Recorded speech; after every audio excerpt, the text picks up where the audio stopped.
នេះគឺជាproject ដែលយើងប្រើប្រាស់ Flutter ជា front end ហើយនឹងPHP code ជា back end API នេះជា back end របស់យើងមាន connection ហើយព្រោះនេះ database name របស់ខ្ញុំដាក់ជា test API ហើយមាន table មួយ table user ចំពោះback end code នេះខ្ញុំតម្លាក់ចូល GitHub ឲ្យអ្នកនរគ្នា clone យកទៅប្រើប្រាស់យើងអាចបង្កើត database មួយមកដាក់ឈ្មោះ database ហើយយើង import database នេះចូលទៅ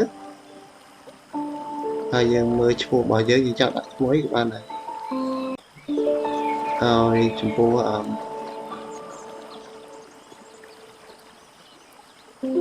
រូបកូដ Flutter ខ្ញុំនិយាយចាប់ពី register ទីដំបូងយើងត្រូវបង្កើត login និងsign up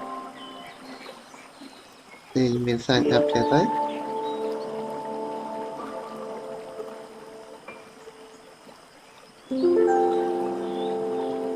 sign up ថា logo ហើយ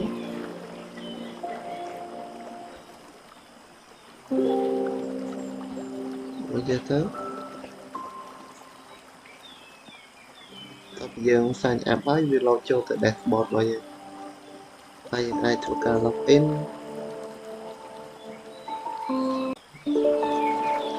ជាអូខេគោលដៅរបស់យើងគឺប៉ុណ្ណឹងដំបូងយើងចូលទៅកាន់ sign up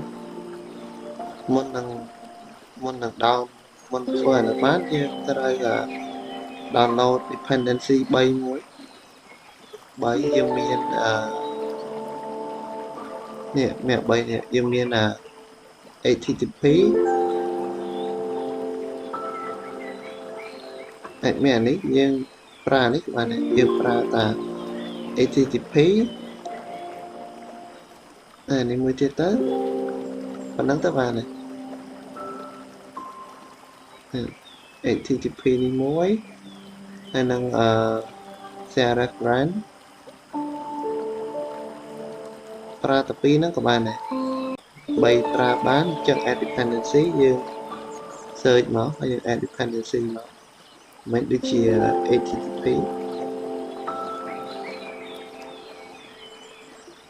នេះ HTTP យើងចុច add វាមកហើយនឹង share reference share reference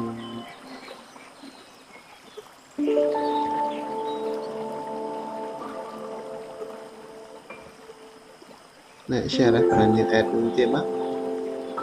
រួចអញ្ចឹង add ទៅ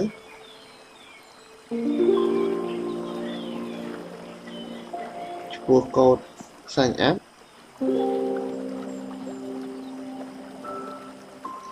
ខ្ញុំrep វាជា gesture detector ហើយយើងមាន app bar របស់យើង sign up នេះ sign up នៅក្នុង body យើងក្តោបវាជា form ហើយដាក់ key វាមក key form field នេះយើងបានមកពីណា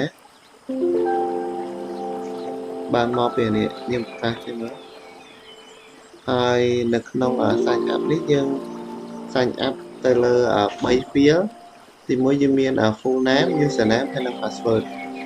យើងប្រកាសជាមក text editor controller នៃ KT username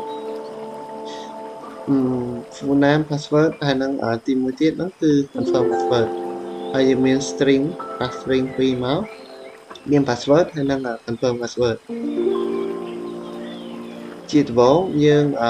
ត្រូវបង្កើត form នេះ form username នេះយើងមាន4យើងបង្កើតវាជា container ហើយអានេះយើងដាក់លក្ខខណ្ឌវាបើសិនជាគេអត់បញ្ចូលទិន្នន័យនៅក្នុងនេះទេវានឹង log require យើង chẳng nhưng mơ được off nít này require và tọt máu dương cái formមួយទៀត form នេះ form username ដូចគ្នាយើងដាក់វាមកនេះហើយTXT username នេះយើងបានប្រកាសមកពីខាងលើនេះអូខេបន្ទាប់មកយើងចូលទៅដល់កន្លែង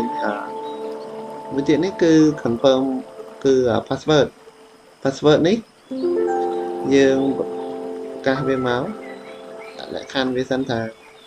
សិនជានៅក្នុង password នេះយើងបានបញ្ចូលទិន្នន័យអញ្ចឹងវាចាប់មកអញ្ចឹងទិន្នន័យនេះយើងប្រកាសមកបើសិនជាវាមាន data អូខេវា process code តទៀតអញ្ចឹងបើសិនជាវាអត់មានទេយើងដាក់ require នេះឧទាហរណ៍នេះខ្ញុំបញ្ចូលតែខ្ញុំអត់បញ្ចូលទៅលើ password អញ្ចឹងយើងបត់ទីដូចគ្នាហើយកន្លែងនេះកន្លែងយើងby password វាមានរូបនេះរូបបិទភ្នែកចាមិនថាយើងអត់ឃើញអក្សរដល់ពេលចុចបើកមកវាឃើញលេខដែលយើងវាយហ្នឹងទៅនេះបានមកពីណាបានមកពីយើងប្រកាស function នៅខាងលើនេះ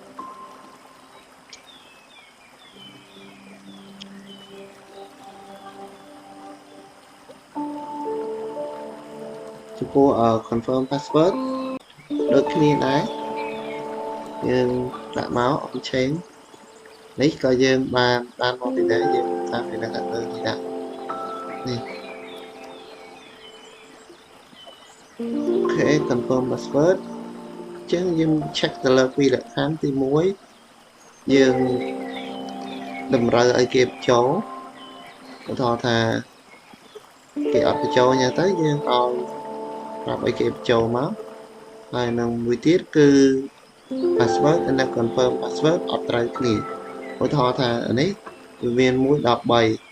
តែនេះដាក់1 2 3 4អញ្ចឹងទៅអូខេ1 14អញ្ចឹងទៅ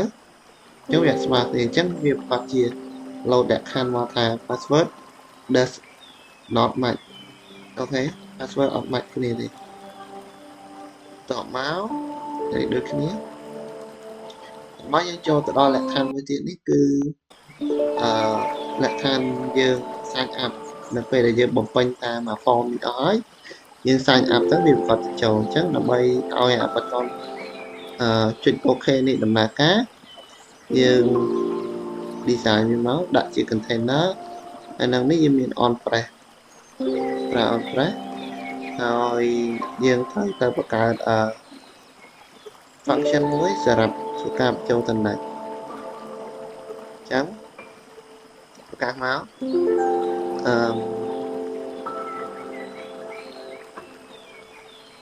នេះ sign up user យើងបញ្ចូលចំនួន3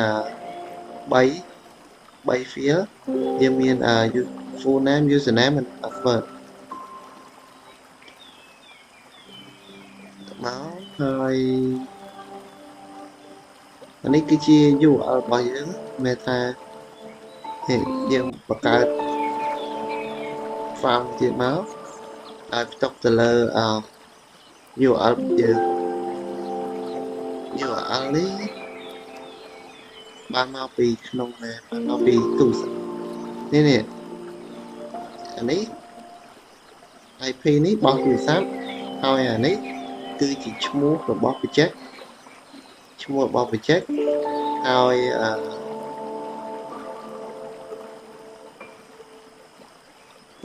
នេះអាកតុយនេះ register user.php នេះបានមកពីឈ្មោះ file របស់យើងនេះ file backend របស់យើងអញ្ចឹងយើងអាច copy មកចង់ដឹងថាវាដើរអញ្ចឹងយើងចូលទៅកន្លែង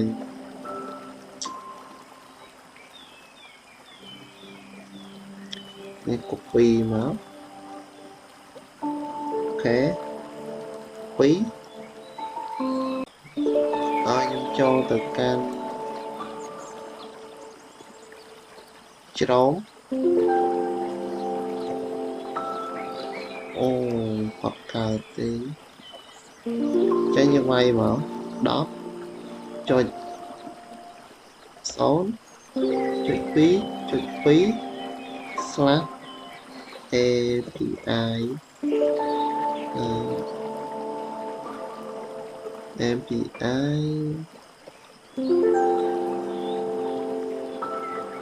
API វាចេះហើយនេះគេ register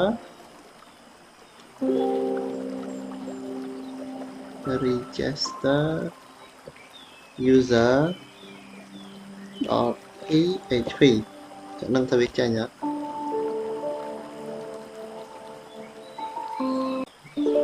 ok này việc chạy nhé tụi bị ảnh vượt khơi này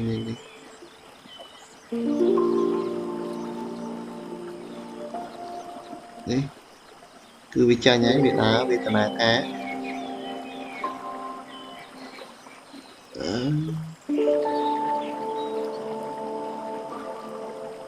trắng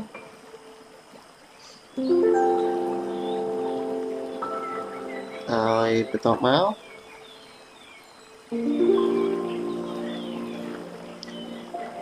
dương nó sẽ cột nó dương ra tại khách về đài dương port data cho tới dương miên nè để bảy phía lấy full name username password rồi anh ấy mau bị ná dương ba mau bị khẩn lên dương một ca và mặt bay ní dương check máu dân chia nè khó dương nè respawn dương ní status code mà nó pi rồi thì phí pi rồi ní vì mà nâng success pi rồi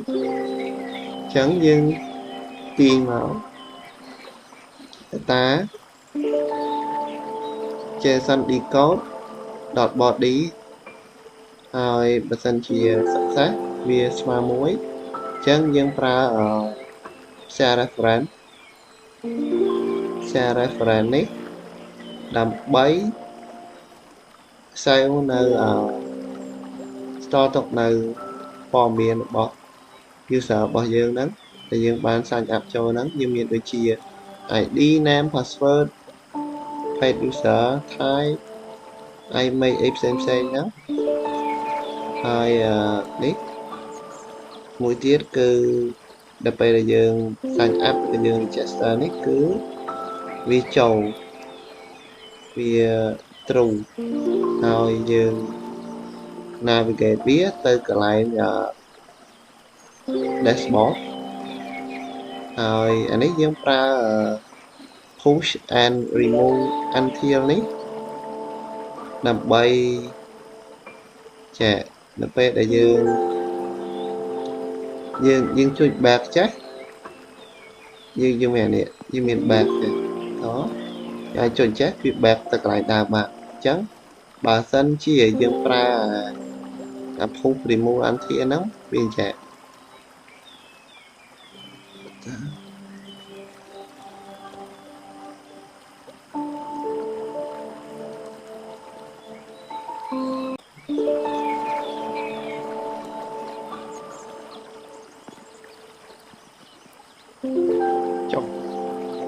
bây giờ refresh về mùi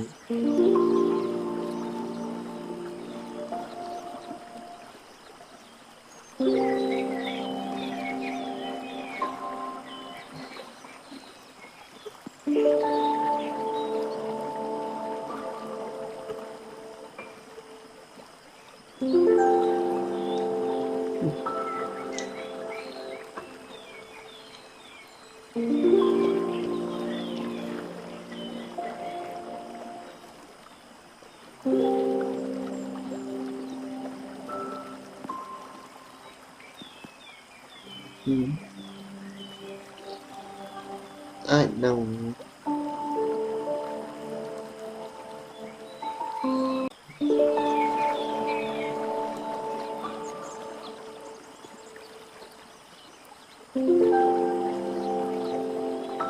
ចឹងយើងប្រើនេះpost and remove until នេះបន្តថាយើងវាយទៅយើងបញ្ចូលចំណៃចូលទៅ sign up យើងចុចមកអូខេវាចូលចាំមិនថាដល់ពេលដែលយើងចុច back នេះមកវាអត់មានទៅកន្លែងដើមវិញទៅកន្លែង sign up វិញទេអូខេអាហ្នឹងគឺជានេះឲ្យបន្ទាប់មកយើងដាក់លក្ខខណ្ឌវាមកនេះទៅយើងអាចចុចregister ចូលបាន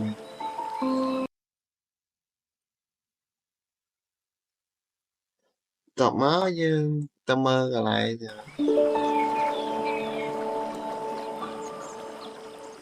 main នេះចឹងដើម្បីឲ្យវា save នៅ session ដែលយើងបាន log in ឬក៏យើង sign up ដល់វាចាប់ទៅលើ session របស់យើងចឹងយើងត្រូវបង្កើតអានេះមកនេះ widget flutter binding initialize នេះតបមកយើងប្រើប្រាស់នៅ share reference ទៅតែដែលយើងចាប់ទៅលើនេះចាប់ទៅលើ login នេះ is login នេះបានមកពីណាបានមកពី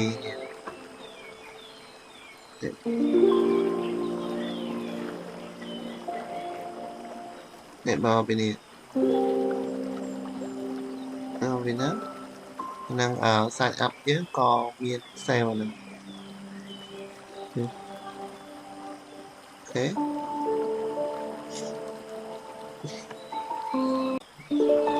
ចុះមកយើងដាក់ខាងមកយើងនៅក្នុងនេះ my app ដាក់វាជា boolean មកហើយយើងធ្វើការខាងអានេះ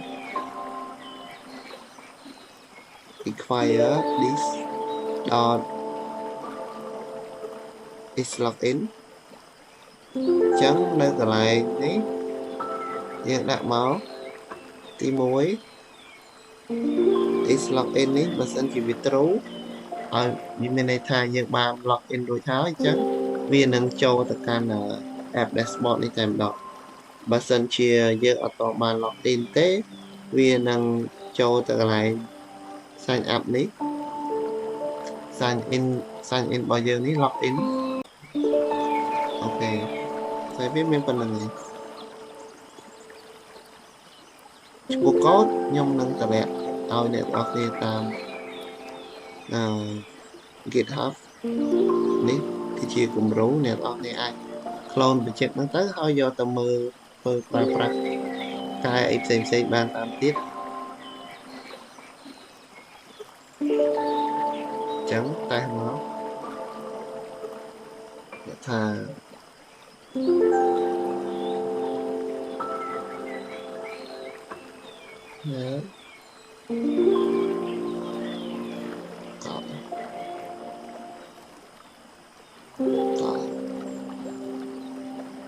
បើ password នេះចាំដាក់បាន3 1ទេព្រោះយើងអត់បានកំណត់លក្ខខណ្ឌទៅលើកន្លែងនេះទេ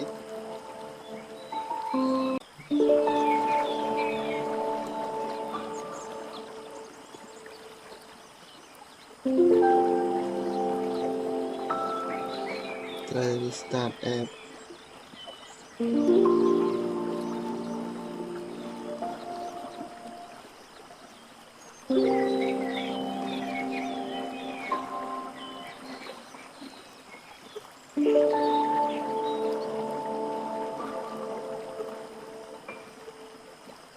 អូខេ